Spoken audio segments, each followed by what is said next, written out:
Pak Klaten. Oke. Yang pertama, mengidentifikasi peristiwa ekonomi yang relevan untuk bisnisnya.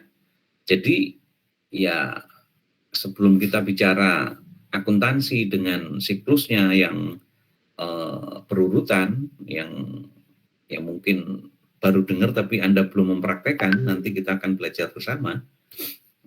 Itu harus pastikan dulu peristiwa yang mana yang harus istilahnya di-capture, terus kita lakukan pencatatan dan atau penjurnalan dan langkah-langkah selanjutnya. Kalau misalnya ada peristiwa yang ya katakanlah tidak relevan, ya nggak perlu dicatat gitu, di dalam siklus akuntansi. Contoh pergantian pimpinan di suatu perusahaan, ini nggak peristiwa ekonomi nih gitu kan, kayaknya nggak perlu dicatat lah, iya gitu, nggak perlu gitu. Tapi kalau misalnya pembelian mobil sebagai sarana transportasi perusahaan, oh iya, ini kan perusahaan ngeluarin duit, dicatat gitu ya, dan seterusnya. Intinya mengidentifikasi peristiwa ekonomi yang relevan itu yang mana, itu yang nantinya kita masukkan dalam proses siklus akuntansi, pencatatan dan seterusnya sampai pelaporan. Nah, setelah diidentifikasi baru yang tadi Pak Budi singgung-singgung, dicatat peristiwa-peristiwa tersebut untuk memberikan data historis. Data historis itu apa? Historis. Ayo. Data yang dulu, Pak. Yang dulu. History, sejarah. Tapi sebenarnya dalam konteks ini adalah data histori, memang data masa lalu, begitu ya. Biasanya ya kalau di akuntansi, satu masa lalu, kedua harus urutan, istilahnya mencatat yang nggak lompat-lompat, yang duluan terjadi, artinya tanggalnya duluan, misalnya tanggal 1 September, ya ada kejadian apa, itu dicatat dulu, baru nanti setelahnya, misalnya tanggal 5, habis itu ada tanggal 10 misalnya, urut, jangan 10 dulu, enggak, dan itu menyalahi konsep, karena ketika terjadi transaksi langsung dicatat, seharusnya kan begitu. Jangan dikumpulkan dulu 1 bulan, nyantar di belakang, nanti takut kejadiannya kayak tadi, enggak urut. Nah, setelah mencatat, ya tadi mengidentifikasi, mencatat, mengkomunikasikan, nggak pakai K ya, mengomunikasikan. Ya emang yang betul begini, mengomunikasikan, karena K ketemu awalan meng, nah itu dalam bahasa Indonesia K-nya luluh ya. Seperti halnya kalau misalnya kata pukul, ada awalan me, dia bukan mempukul, memukul. Dan yang sering salah kan kalau mempengaruhi, harusnya memengaruhi, P-nya hilang. Sekedar iseng biar kalian tahu ya. Nah, inti dari 3 aktivitas dasar akuntansi udah Pak Budi jelaskan ya, ini semua. Next. Nah, sekarang siapa sih sebenarnya yang menggunakan data akuntansi? Jelas terpampang di slide ini, paling tidak ada 2 ya. 1 pihak internal, 2 pihak eksternal. Internal tuh, dimaksud internal tuh ya pasti Anda tahu lah, di dalam gitu kan, pihak dalam, atau bahasa ordal gitu ya, orang dalam. Tapi masalahnya dalam mana ini gitu kan. Demikian juga eksternal, itu kan pihak luar. Luar apaan nih, luar mana nih gitu kan. Nah, dalam itu maksudnya dalam organisasi, eksternal ya luar organisasi. Nah, kalau bicara yang internal yang ada di dalam organisasi, biasanya ini, para manajer. Kalau di suatu perusahaan kan ada banyak manajer ya, manajer produksi, manajer sumber daya manusia, manajer pemasaran, manajer keuangan, dan lain-lain. Nah, itu semua kita sebut sebagai pengguna internal, seperti yang tadi Pak Budi sampaikan. Internal mana sih? Internal organisasi atau perusahaan. Nah, mengapa si para manajer ini butuh informasi akuntansi? Karena dia harus melakukan ini, planning, organizing, gitu ya, actuating, menjalankan. Nah, kalau Anda pernah belajar manajemen, ada istilah POAC, planning, organizing, actuating, and terakhir adalah controlling atau pengendalian. Gitu. Nah, ini pihak internal ya, ini para manajer. Nah, sekarang kalau eksternal, berarti kan tadi eksternal organisasi maksudnya gitu ya. Nah, ini adalah orang-orang atau organisasi di luar perusahaan yang dia berkepentingan terhadap informasi keuangan dari perusahaan tersebut. Itu kan sekedar penjelasan Pak. Secara real siapa sih Pak? Pihak internal yang di bawahnya. Eksternal ya. Ada investor, ada kreditur. So, siapa yang bisa bedain apa bedanya investor dan kreditur? Silahkan berpendapat, saya kasih kesempatan.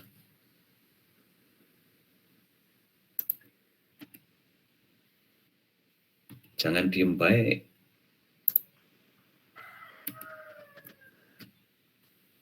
Udah sarapan belum? Belum, Pak. Ya, itu mah suaranya kelihatan. Pak. Tidur itu. Pak, saya ingin ini berpendapat. Boleh. Muhammad siapa ini? Muhammad Rifa, Pak. Rifka. Oh, ketua kelas. Rifa. Bukan PJ-nya, Pak, penanggung jawabnya, Pak. Oh iya, wis sama yang saya WA ya. Iya. Oke, gimana? Kalau menurut saya, kalau investor itu yang berinvestasi ke perusahaannya, Pak. Kalau kreditur itu sebagai peminjam. Kok peminjam? Tagihan. Bukan peminjam. Memberi tagihan sih jatuhnya, Pak. Ya, yang memberikan pinjaman. Oh, yang memberi. Oh, jadi sistemnya kayak bank gitu ya? Ya, bisa bank, bisa pihak-pihak lain yang bukan bank gitu. Iya. Jadi kalau tadi kan Rifa bilangnya apa? Peminjam gitu. Peminjamnya, kan? Iya. Bukan, kalau peminjamnya kan perusahaannya. Ini yang meminjamkan. Itu betul ya. Jadi investor itu yang menginvestkan atau terlibat mendanai istilahnya begitu di dalam perusahaan. Terus nanti dia returnnya ya paling dapat apa yang namanya distribusi laba ya. Kalau untung dia nanti dapat bagian dari keuntungan, itu investor ya. Terus kalau kreditur, pihak yang meminjami duit, returnnya apa? Return itu hasil yang diperoleh dari aktivitas meminjamkan uang ke pihak lain atau perusahaan dalam hal ini. Bunga, Pak. Oh, betul, bunga ya. Gitu. Anda tahulah itu perbedaannya ya. Satu lagi mungkin ya boleh dibilang pemerintah lah ya, eksternal juga. Maksudnya eksternal organisasi. Mengapa pemerintah berkepentingan terhadap data akuntansi suatu perusahaan?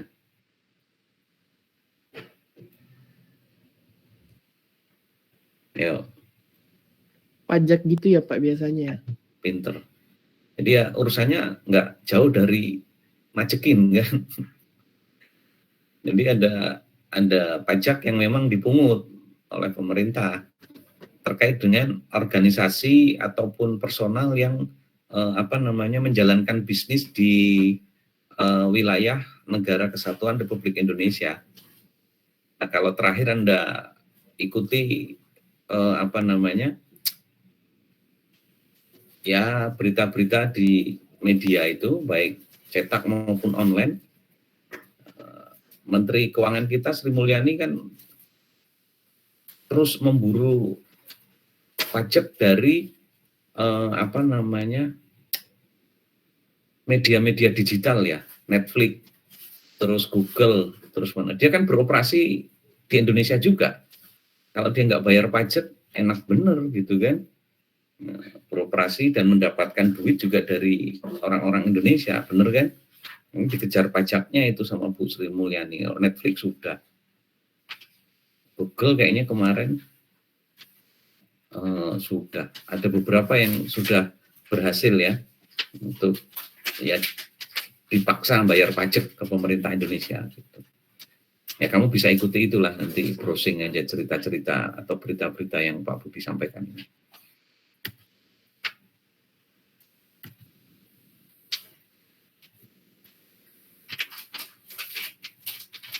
Nah, berikutnya ternyata di dalam proses penyusunan pelaporan keuangan ada yang namanya etika.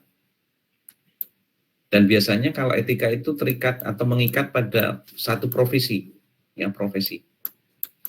Profesi kan banyak, Anda tahulah. Dosen ya profesi, dokter profesi, akuntan juga profesi. Nah, mengapa di setiap profesi itu butuh etika?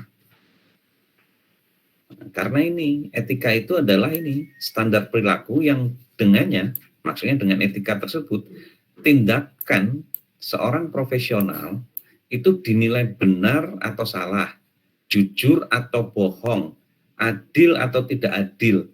Inilah yang kita sebut etika.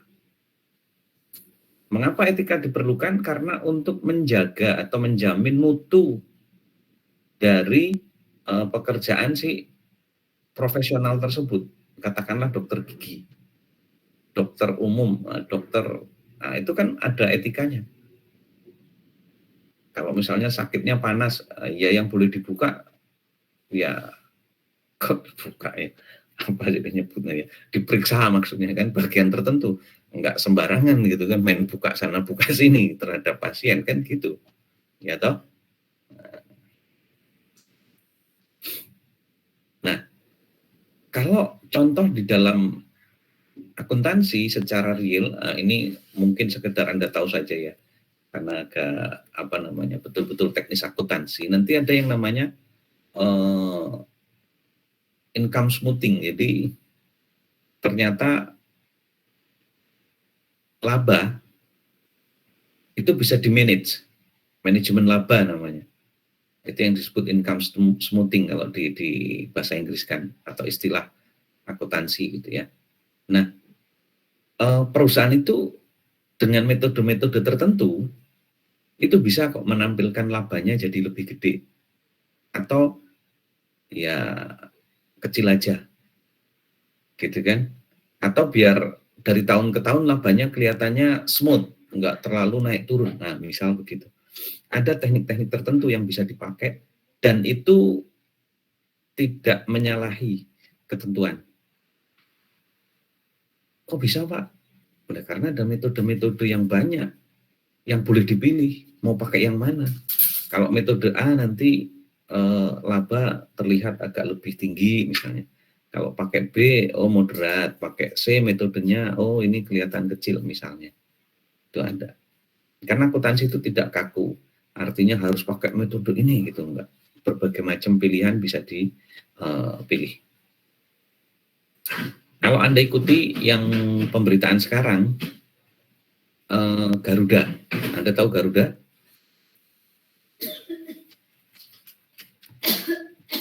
Ditanya nih, jangan diem. Tahu Pak?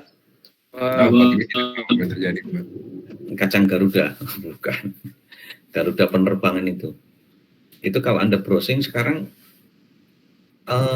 beredar berita di kuartal pertama tahun 2022, jadi baru keluar rilisnya, untungnya itu sekian triliun dan itu langsung meningkat drastis. Dari yang tahun-tahun sebelumnya Anda pasti dengar beritanya, rugi, tahu-tahu sekarang meningkatnya drastis. Why? Kenapa kok bisa begitu? Ternyata itu laba buku, dan laba buku yang diceritakan sama Pak Budi tadi. Akibat satu kesepakatan, gitu kan, yang terjadi adanya pembalikan liabilities itu utang, gitu ya. Nah akhirnya ya dalam tanda kutip akuntansi membolehkan pembalikan itu. Ketemulah angka laba yang tadinya rugi dan labanya fantastis, gitu kan. Cek beritanya deh, gitu. Ada itu. Belum lama, kalau ini baru seminggu ini. Jadi bagaimana metode atau perlakuan akuntansi terhadap suatu kejadian itu bisa mengakibatkan itu tadi. Laba kelihatan tinggi, laba kelihatan rendah, dan seterusnya. Cuman memang ya harus sesuai etika. Nah ini kan kita ngomongin lagi etika toh. Jangan sampai manipulasi laba, itu salah. Udah pasti. Begitu.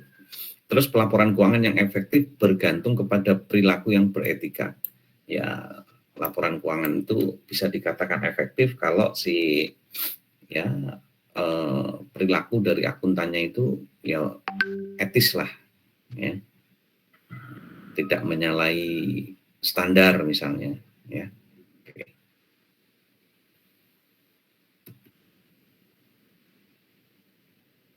Nah ini teoritis sekali langkah dalam menganalisis kasus dan situasi etika.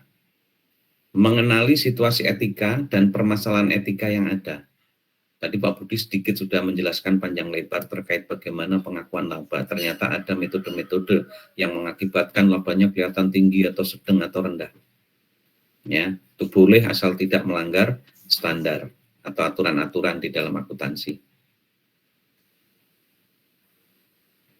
Nah, yang kedua mengidentifikasi dan menganalisis komponen-komponen utama dalam berbagai situasi, dan terakhir adalah mengidentifikasi berbagai alternatif yang ada. Pikirkan baik-baik dampak dari setiap alternatif atau metode yang bisa diambil kepada beberapa pihak pemangku kepentingan. Ya, kalau kita memilih misalnya metode akhirnya mengakibatkan labanya terlalu kecil sehingga bayar pajaknya sedikit. Ya ini kan kurang baik juga, tidak ada andil pembangunan. Nah, dia bayar pajaknya kan dikit, gitu, ya. Wawasan etika nanti dibaca sendiri. Kita sudah mulai masuk ke standar akuntansi. Standar itu apa sih? Ya aturan lah, atau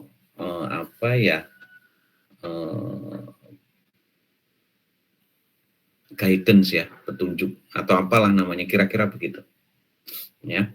Nah, kalau di level internasional itu ada badan yang katakanlah memang melahirkan standar. Ada yang namanya IASB dan FESB. IASB itu disebut atau kepanjangannya adalah International Accounting Standard Board. Ya, nih kursornya Pak Budilam kalau ketemu. Nah, IASB ini juga berkepentingan melahirkan standar-standar akuntansi, dan standar yang dihasilkan itu sudah digunakan di lebih dari 130 negara di dunia. Nah, kalau FESB, Financial Accounting Standard Board, ini sebenarnya adanya di ini nih, apa ini? Diam aja. Yang ditulis Pak Budi itu loh, yang huruf merah itu apa? AS, Pak. AS itu mana? Amerika Serikat. Nah, kalau yang tadi kan IASB, IFRS, ini internasional. Kalau FESB ini Amerika punya, ya. Di Amerika itu ada yang namanya Generally Accepted Accounting Principle. Di Indonesia kan ya prinsip-prinsip akuntansi yang diterima oleh general umum. Yang di Amerika sono itu ada namanya GAAP. ada yang bilang US GAAP, terserah. Pokoknya ini maksudnya ya. Nah, di Amerika nanti pakainya ini US GAAP. Tapi apakah ada konvergensi antara GAAP, General Accepted Accounting Principle di Amerika Serikat dengan IFRS? Ya, pasti ada. Ini yang internasional. Di Indonesia nanti namanya SAK, Standar Akuntansi Keuangan, yang di dalamnya ada pernyataan-pernyataan banyak, maka disebutnya PSAK, karena ada pernyataan banyak. Jadi ada yang nyebut SAK, tapi ada yang nyebut PSAK. Kalau udah PSAK itu biasanya nyebut dia pakai PSAK nomornya berapa, gitu. 34 misalnya, atau berapa gitu. Itu begitu. PS ini bukan Persatuan Sepak Bola Arema Kanjuruhan ya. Yang kemarin kita prihatin semua ya. Yang meninggal berapa? 127, Pak. 100 berapa terakhirnya itu ya? 27. 27 ya. Udah prihatin, sepak bola lagi mau maju malah seperti itu kejadiannya ya. Ya, wes angel, Indonesia itu angel, wes angel gitu kan. Nah, prinsip-prinsip pengukuran paling tidak ada 2 yang disebut prinsip biaya historis dan nilai wajar. Ini yang kadang boleh dibilang agak saling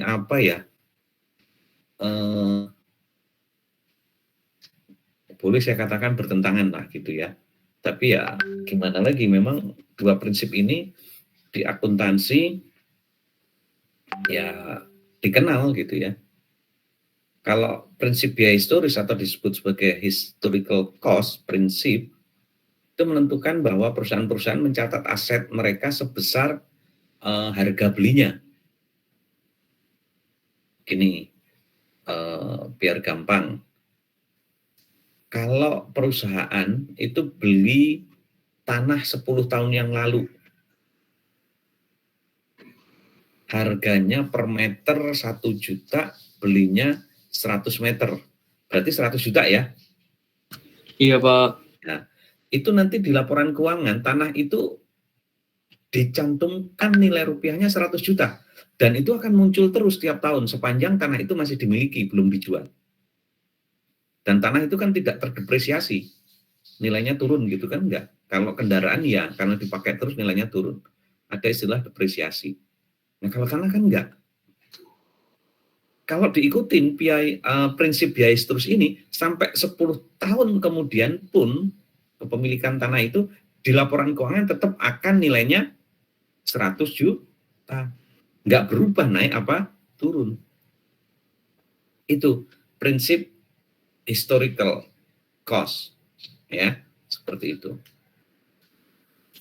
Tapi di satu sisi ada yang namanya fair value principle, prinsip nilai wajar, di mana di situ dinyatakan bahwa aset dan liability itu utang ya atau kewajiban harus dilaporkan pada nilai wajar, harga yang diterima saat menjual aset atau menyelesaikan utang.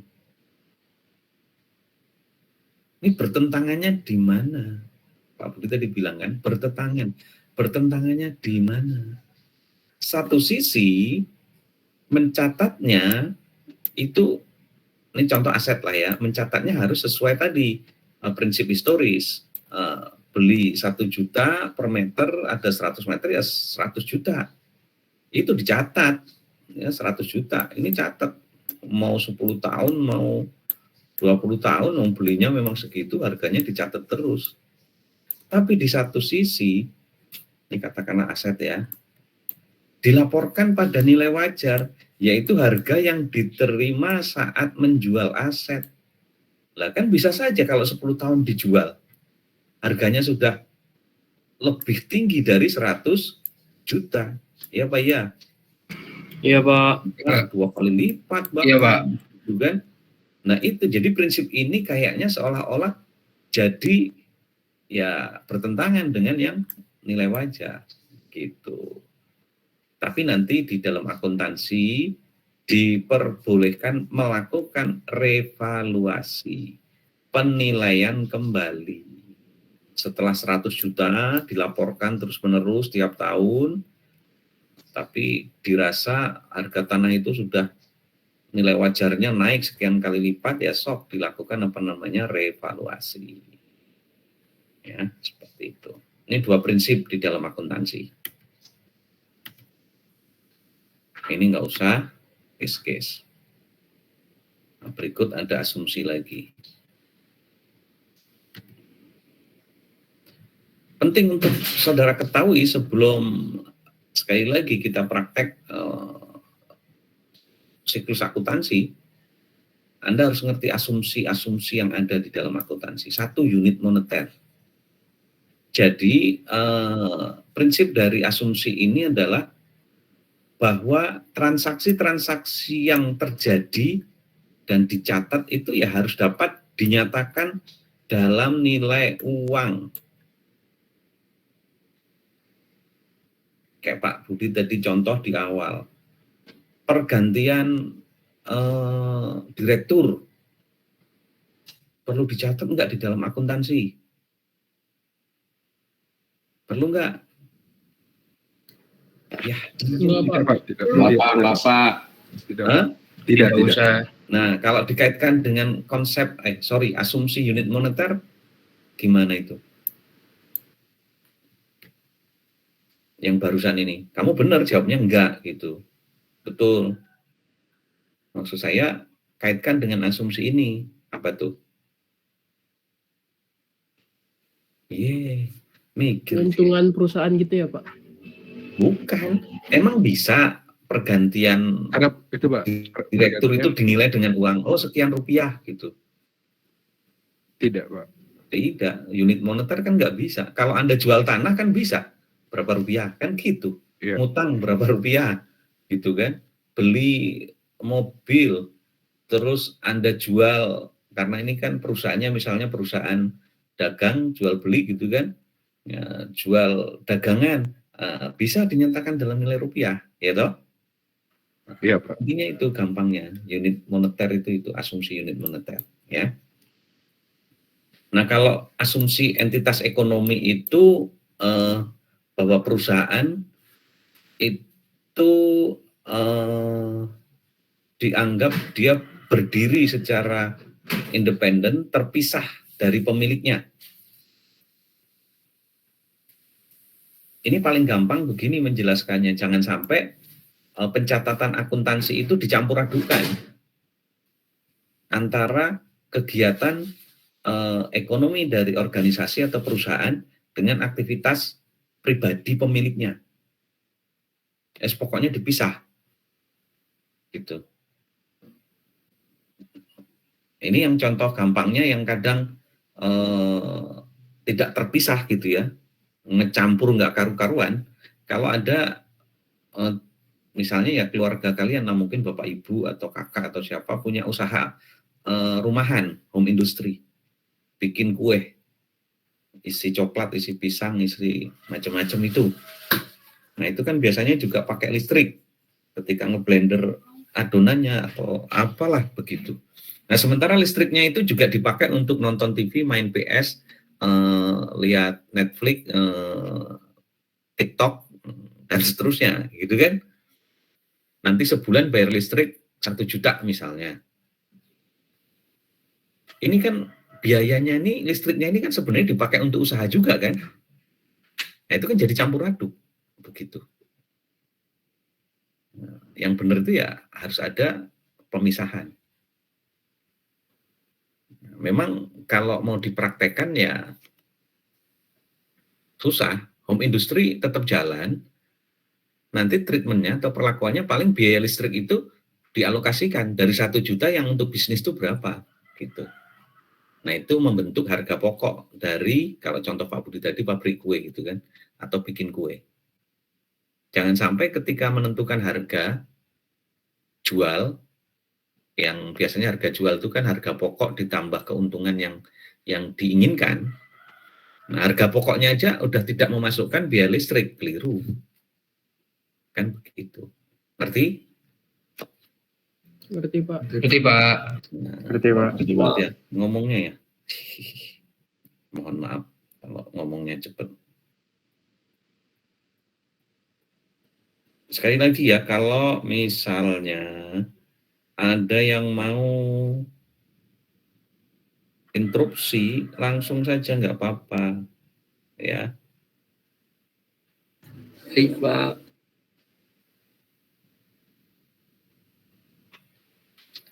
Oke.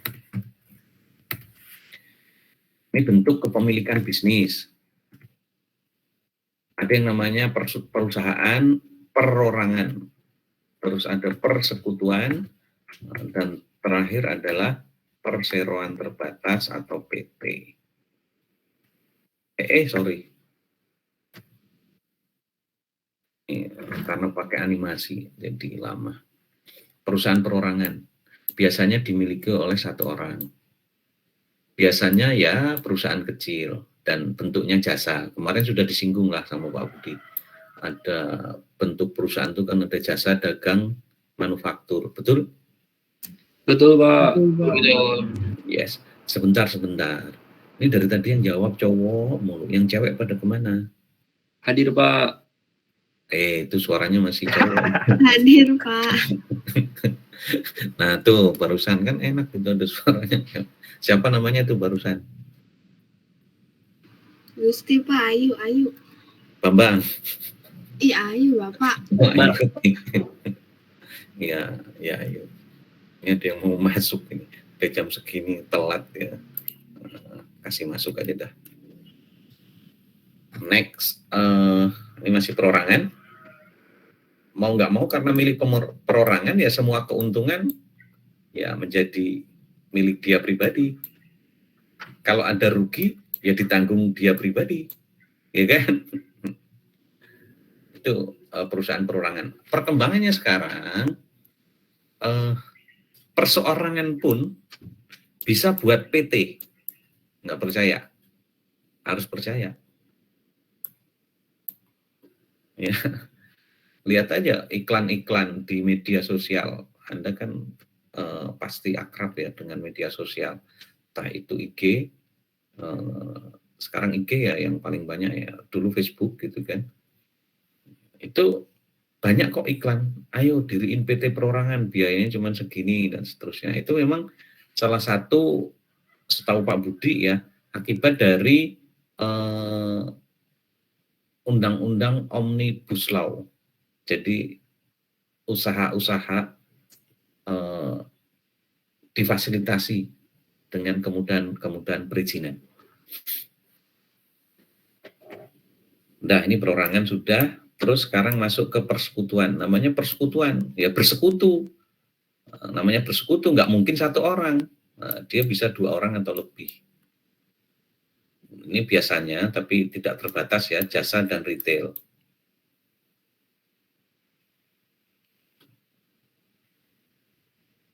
Terus ada perjanjian di antara orang-orang yang bersepakat untuk bersekutu atau bekerja sama. Nanti kalau ada keuntungan pembagiannya berapa persen gitu ya.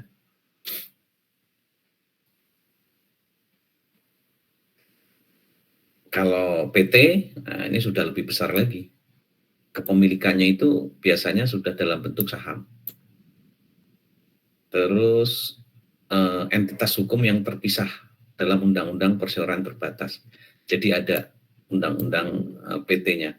Liabilitas itu utang. Ini slide-nya agak-agak ini.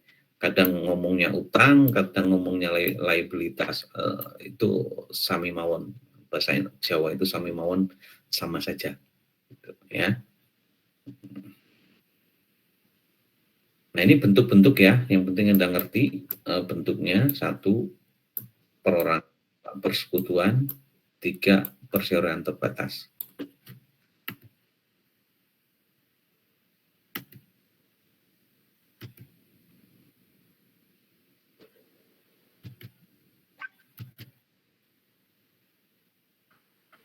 Kerjakan. Oke, nomor 1, menurut Anda benar apa salah? Benar, Pak. Hah? Pak. Salah, Pak. Benar. Tuh Benar jawabannya. itu, Pak. Bener Pak, bener Pak. Kan tadi ada dijelasin Benar, Pak Budi. Benar, Pak. Gimana sih? Bener Pak, bener Pak, bener Pak Pak. Hari lu gimana sih Pak? Benar, Pak. Benar, Pak. Bener Pak, bener Pak. Salah. Jawabanmu kalau salah, Pak Budi tinggal teriak salah, ya toh. Yang benar adalah benar. Bener. Yang nomor 2, Salah, Pak. Salah, Pak. Salah, Pak. Salah, Pak. iya. Salah, Pak. Salah. Salah, benar. Jawaban salah, tapi benar jadinya. Ya. Nomor 3, Benar. Pinter. Ya sebatas berapa persen saham yang dimiliki itu, ya. Kalau persekutuannya lebih besar, kalau 2 orang ya dia bisa kewajiban hukumnya termasuk tadi itu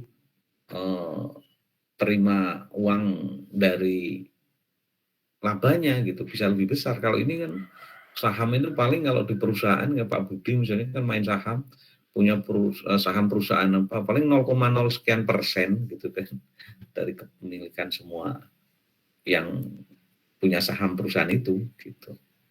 Next. 2 slide ya tadi ya. Masih ada. Iya.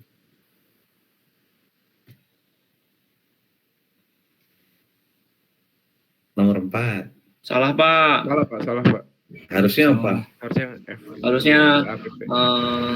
tempatnya tadi. Ya, GAP. FSAB kalau salah dia. Ya kan, USK. Nah, kok bener terus? Oh, di luar kok ini ya? Kok bener Pak? Oh iya, luar itu, di luar, di luar. Kan, Pak Budi aja siwer kan? Oh, iya. Di luar Amerika. Bukan di Amerika, luarnya nggak kebaca. Paham ya? Iya Pak. Terus nomor 5.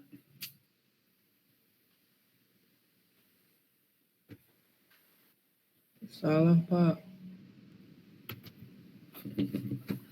Yes, berarti kalau dinilai dari 5 soal, ya paling tidak kalaupun toh salah cuma 1 lah ya. Oke? Oke, Pak. Yes.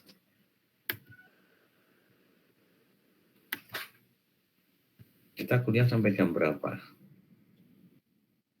Nah, ini menarik nih, sudah mulai kita masuk pelan-pelan ke akuntansinya.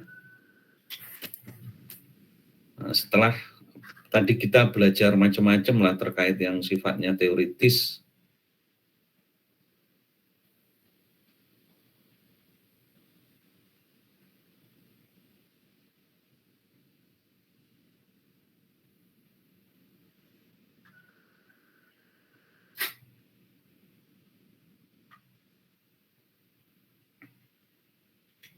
Sebentar ya.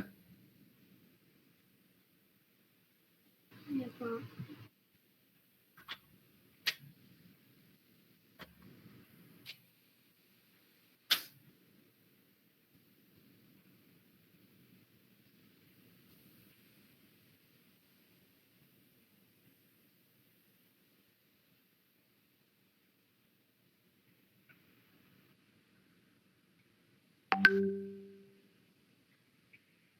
Oke, ada yang namanya persamaan dasar akuntansi yang tadi itu loh di slide berapa itu, ya kan?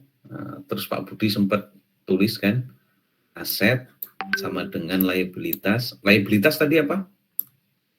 Utang Pak. Utang, Pak. Yes, betul. Ekuitas tadi apa biasanya kita sebutnya? Modal. Modal. Udah. Pinter. Persamaan memberikan kerangka kerja mendasar, underlying framework, untuk mencatat dan mengikhtisarkan peristiwa-peristiwa ekonomi. Ingat, peristiwa ekonomi, terus di akuntansi ada yang namanya apa? Asumsi unit moneter tadi ya? Ya toh?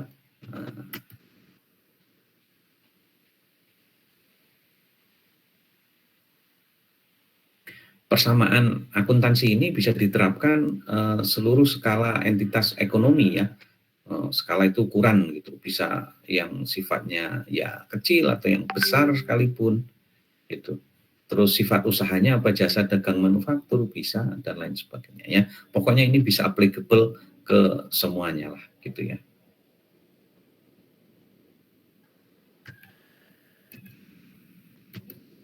Nah, ini penjelasan dari masing-masing.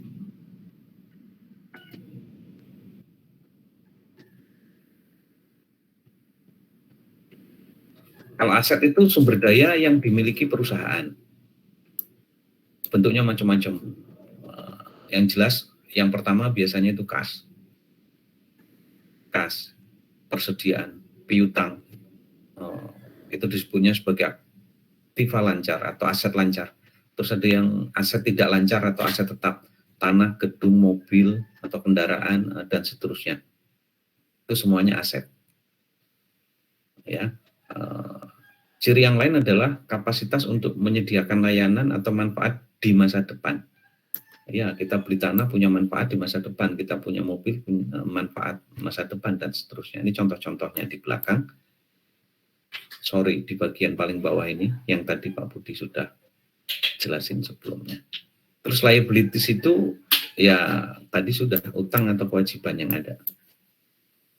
Kalau kreditur, nah tadi, pihak yang memberikan utang, sempat tak tanya tadi. Utang ini jenisnya macam-macam, bisa utang usaha, utang wesel, dan lain sebagainya.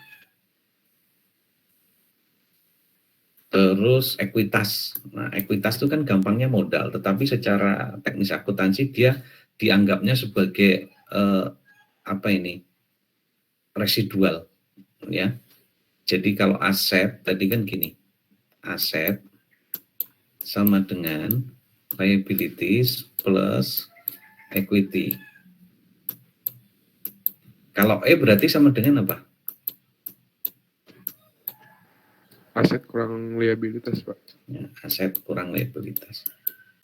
Jadi residual, sisa dari aset dikurangi liabilitas. Ya itulah sebenarnya. Makanya disebut residual di sini. Ya kan? Nah, macam-macam bentuknya, bisa modal saham, saham biasa, saham ini, terus ada saldo laba. Saldo laba itu gini, perusahaan itu kan beroperasi nih, asumsinya sudah bertahun-tahun. Berarti kan sebelum-sebelumnya bisa saja dia sudah punya laba. Dan laba itu bisa saja peruntukannya untuk dua. Dibagikan kepada pemegang saham, disebut sebagai dividen, tapi sebagian lagi ada ditahan. Ya, untuk kepentingan apa? Ekspansi misalnya, ya, perluasan perusahaan. Nah, inilah yang disebut saldo laba. Ya, itu modal juga. Bisa menambah modal.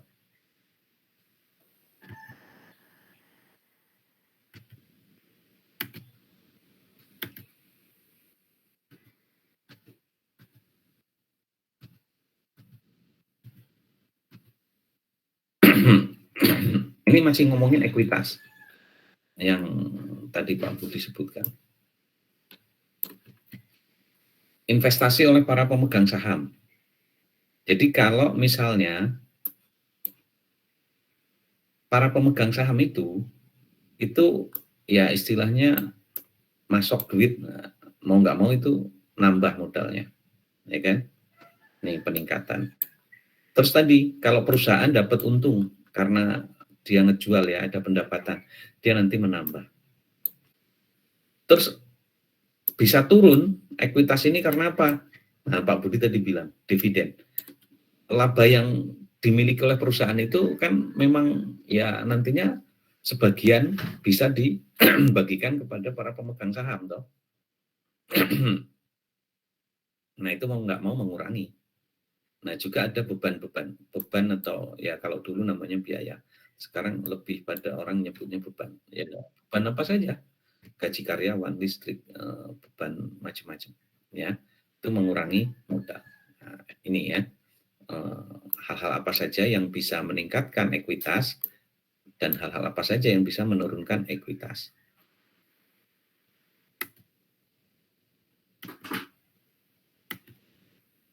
Nah, ini penjelasan lagi tadi pendapatan beban itu apa. sebenarnya sudah dijelaskan sama Pak Budi. Pendapatan jelaslah. Penambahan bruto dalam ekuitas yang dihasilkan dari aktivitas-aktivitas perusahaan untuk memperoleh laba, ya menjual barang dagangannya kalau itu perusahaan dagang gitu kan, memberikan jasanya kalau itu perusahaan jasa gitu, dan seterusnya. Nah ini ada tuh, penjualan barang dagangan, ini jasa, nyewain properti, minjemin duit. Kalau memang usahanya kayak bank itu kan juga salah satu usahanya kan kredit, toh, memberikan kredit. Nah, biaya itu, beban itu apa sih? Biaya dari aset yang dikonsumsi atau jasa yang digunakan dalam proses memperoleh pendapatan. Dalam rangka memperoleh pendapatan, biasanya dia keluar biaya. Nah, itulah beban. Bisa aja contohnya apa tadi? Nah, Pak Budi sudah sebut, ya, macam-macam.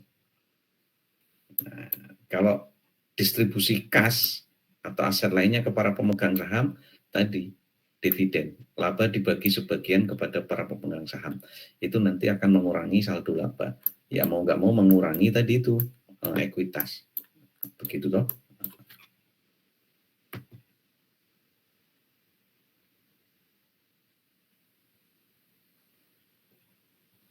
Dividen tapi bukan beban. Ya, di situ disebutkan.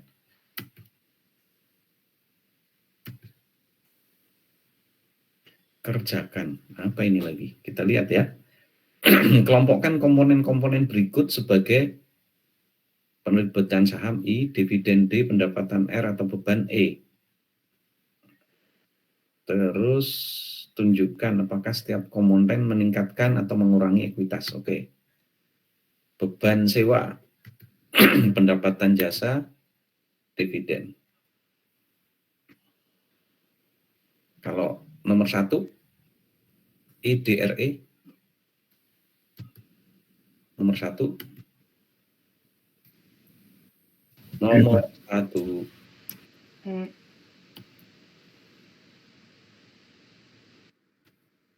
Bentar ya. Ternyata masih kotak-kotaknya masih banyak lah.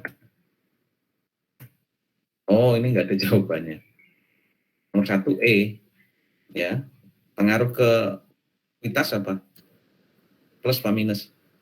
Kurang. Yes. Pak. Pendapatan jasa masuk kategori R, ya toh? Ya, Pengaruhnya, Pak. Ya, Pak.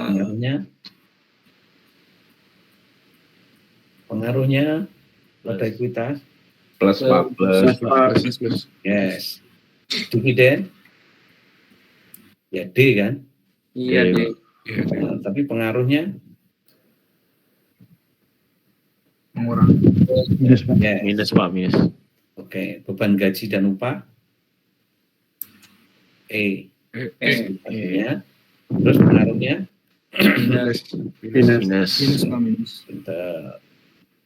jam berapa ini? Jam 9. 9. Sedikit lagi ya. Iya, Pak. Iya, Pak. Ya Pak. Ya, menggunakan persamaan akuntansi, gimana sih gunainnya? Gitu. Pertama ingat, ya, yang dicatat atau dimasukkan ke dalam kursor saya hilang. Oh, mana ini? Transaksi bisnis itu ya peristiwa ekonomi yang tadi sudah disinggung-singgung lah ya, yang dicatat oleh para akuntan itu. Bisa berasal dari internal atau eksternal. Perusahaan kadang banyak melakukan kegiatan, tapi itu tidak masuk ke dalam kategori transaksi bisnis. Ya jangan dicatat, hati-hati. Nah, penting nih saya kasih tahu, setiap transaksi harus memiliki pengaruh ganda pada persamaan akuntansi. Ganda itu 2 ya, atau lebih. Aduh. Enggak apa-apa. Lanjut.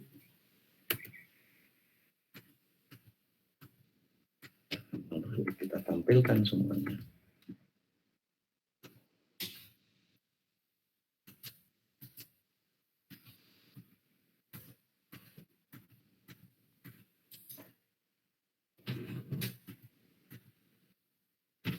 Ini cuman enggak gitu.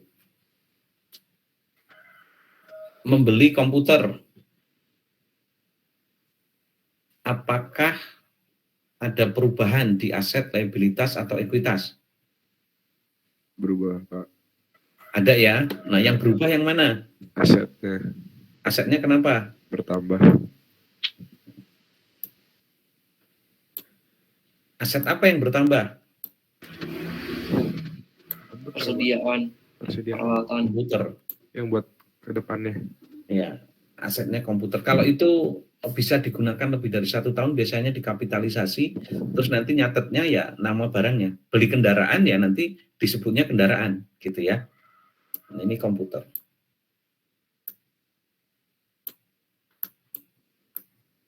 Tapi apakah hanya ini saja? Kan ganda katanya tadi.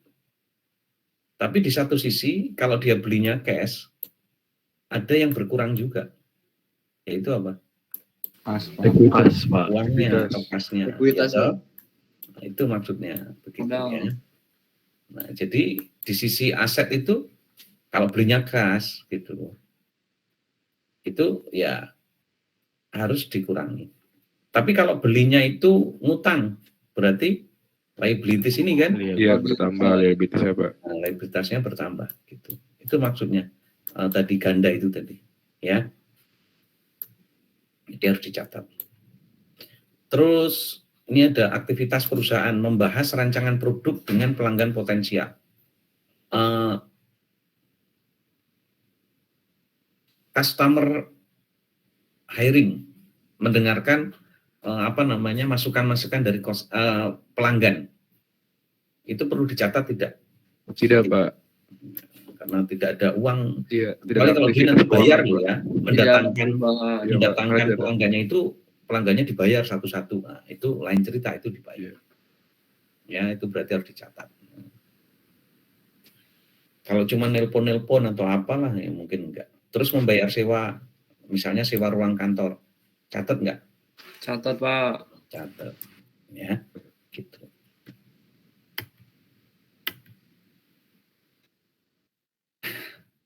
Diperluas, ini udah diperluas. Tadi ini aset sama dengan liabilities. Nah, ini tinggal modal ini. Modal ini nanti ya terdiri dari 2, modal saham biasa plus saldo laba. Nah, di saldo laba ini itu adalah pendapatan min, beban min dividen. Kalau pendapatan tadi kan menambah, ya toh? Beban mengurangi, ya kan, ke sini. Dividen juga mengurangi.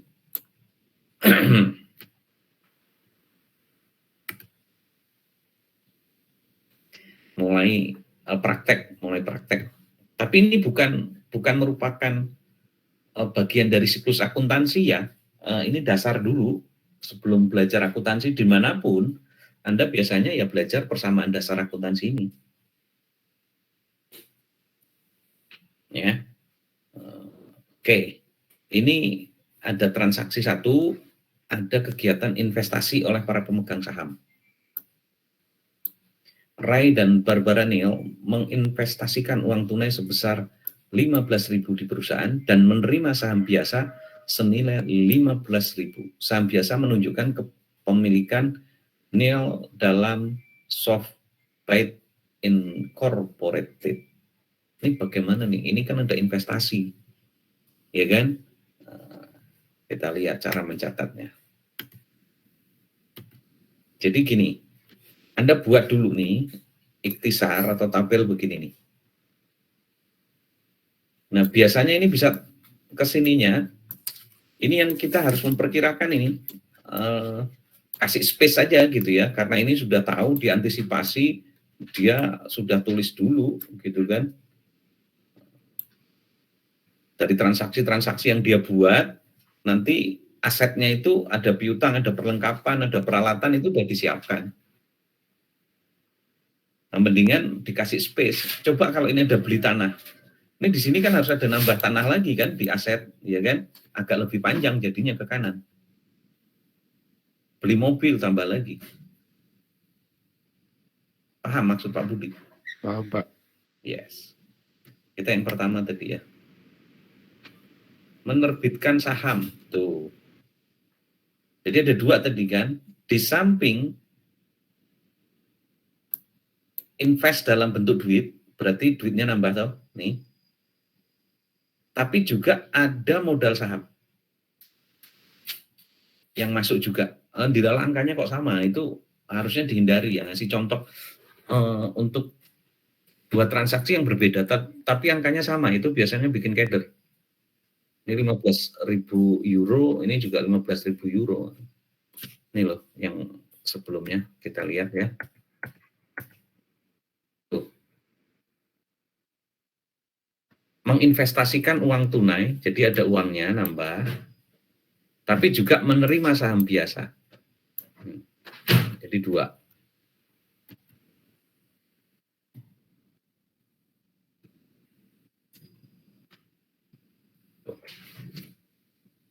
Ini garis batasnya tuh di sini. Sama dengannya itu. Jadi antara ruas yang kiri sama ruas kanan, nanti jumlahnya harus sama. Nah, kalau sampai sekarang sama nih. Ya dah, masih 15 sama 15. Oke, yang kedua, membeli peralatan komputer. Masuk lagi ke sini lagi. Yang pertama sudah. Yang kedua gimana? Memberi peralatan komputer. Ditambah ini peralatan ya, Pak? Nah, peralatannya nambah.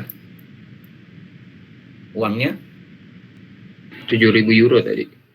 Uangnya nambah kok kurang? Kurang, Pak. Kurang, Pak. Nambah. Kurang, Pak. Uang beli kok nambah? Kurang, Pak. Oh, kurang. Pak. Kurang. Kan nih, you bisa lihat. Ya toh? Ngerti ora, Son? Ngerti ya? Berarti, Pak. Oke, next lagi. Nomor 3, membeli kertas dan perlengkapan komputer lainnya. Ingat, ini pembelian non tunai, artinya pembeliannya kredit, nggak dibayar kas, atau ini lebih tegasnya disebut ngutang. Berarti nomor 1 tadi, sama nomor 2 udah ya. Nomor 3, kasnya ngaruh nggak? Maksudnya bertambah apa berkurang nggak?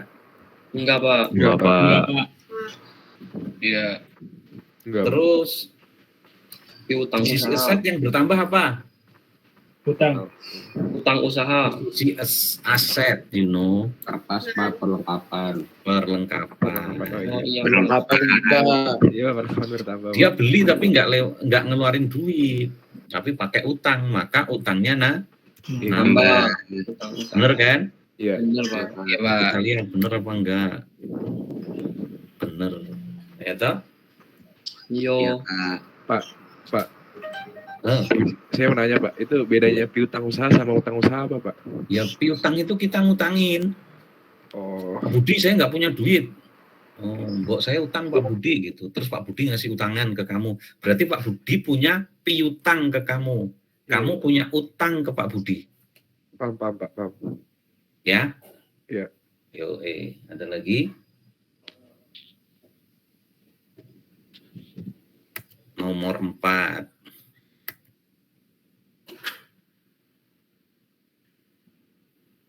Wah, ini kan jasa komputer. Bikinlah dia program, akhirnya programnya jadi, kasih ke konsumen, dia kan pesen program gitu. Terus konsumen bayar. Nah, ini bagaimana pengaruhnya? Kalau bayar berarti Saldo, Pak, nambah saldo. saldo mana? Yang pertama dulu yang jelas, nggak usah ke sana dulu. Kas, Pak, kas. Kasnya nambah. Nambah Sorry. kas. Kasnya nambah, Pak. Kasnya nambah.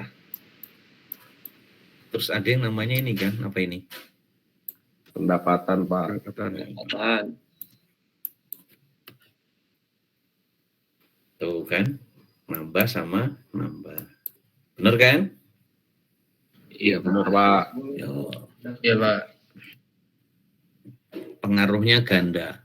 Oh, inget-inget itu aja, pengaruhnya ganda. Nggak cuma satu maksudnya gitu. Number 5. Softbite menerima tagihan sebesar sekian dari Daily News untuk iklan, tetapi menunda pembayarannya sampai tanggal berikutnya. Ada tagihan, harus bayar utang, tapi dia belum mau bayar. Nah, jelas utangnya nambah toh? Iya, Pak.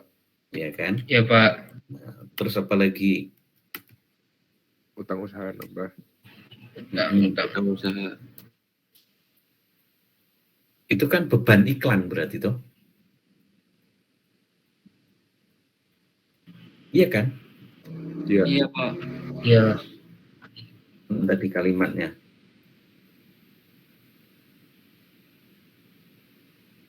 Untuk iklan. Nah, berarti kan dia beban iklannya nambah. Beban iklan nambah, tapi karena belum dibayar ya utang nambah. Ya toh? Kita lihat. Benar nggak tuh? Ya toh?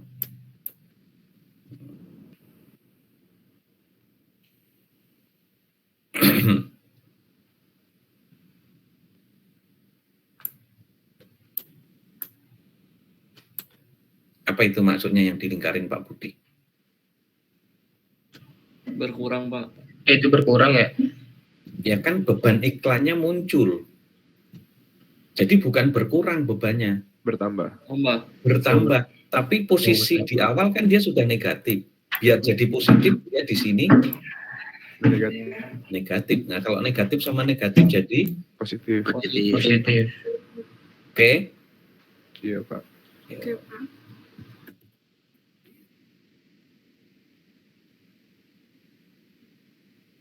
Nih, dia ngasih jasa lagi ke pelanggan, bikin program. Dia nagih, sebenarnya besarnya tagihan 3.500. Tapi sama si pelanggan dia dibayar hanya 1.500, yang 2.000 dibayar nanti. Berarti dia terima kasnya berapa? Kasih terima 1.500. 1.500. 1.500. Pendapatannya tetap diakui segini loh ya. Iya, Pendapatan tetap Ya. diakui segini walaupun yang diterima kasnya baru 500. Ini jadinya apa? Piutang, Pak. Piutang. Piutang, Pak. Utang. Ya, tuh. Nih, kasnya terima sekian, terus piutang usahanya sekian toh, Iya, Iya, Pak. pendapatannya 3,5. Ya, Pak. Sampai di sini kalau mencatatnya benar, sisi ini sama sisi ini tuh pasti nilainya sama jumlahnya. Kalau nggak sama, salah. Ya kan? artinya ada korupsi ya, Pak ya? Banyak. Enggak, Pak. Ini bisa 3 toh, tapi kan akhirnya balance juga. Ini 3,5 di sisi sini kan 3,5, ya toh? Kalau yang tadi itu kan plus di sini, tapi di sini minus. Di sini, sisi sini nggak ada pengaruh kan? Nah, ini 0. Nah, tetap nanti sama kan masih? Ya toh? Ya, harusnya sama, Ya, Pak. Pak. Membayar beban berikut secara tunai. Sewa toko, gaji karyawan, utilitas. Nah, ini kayaknya disatukan kali ya, atau dipisah-pisah. Nanti kita lihat di apa namanya, tabel tadi. Ada sewa toko. Kalau bayar cash itu berarti cashnya berkurang apa bertambah? Berkurang, Pak. Berkurang. Yes. Gitu. Oh, dia pisah-pisah. Bisa-bisa. Ya kan? Nih, Iya, Pak. berkurang. Beban sewa, beban gaji dan upah, beban utilitas. Ya kan? Iya. Ketika ini berkurang, di sini ada lagi. Nanti kita lihat dampaknya ya. Oke. Biar cepat nih Pak Budi mau ke Samsat. Membayar tagihan. Berarti utangnya berkurang. Utangnya berkurang, kasnya berkurang. Gitu? Iya, betul, Pak. Tuh. berkurang. Menerima kasnya nambah. Atas tagihan dalam transaksi nomor 6. Berarti piutangnya udah kurang lagi kan? kurang Berkurang, tapi Pihak yang bisa utang bertambah. tadi sebagian membayar. Begitu ya. Ya, Pak.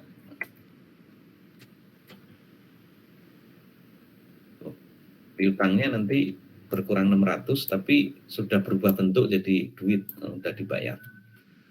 Next, terakhir nomor 10, membayar dividen secara tunai. Membayar dividen pasti kas, ya kan? Tuh. Berkurang. Terus dividen, nah tuh. Terus di sini dijumlahkan semua nih. Tuh lihat. Set. Sini dijumlah semua. Set. Ketemunya sama nggak? Sama, Pak. Sama, Pak. Nah, itu maksudnya, namanya persamaan ya harus sama. Nah, kalau kita masukin pencatatan kita salah, ya di proses-proses ini tadi semua, ya wassalam, di sini pasti akan bisa aja tidak sama.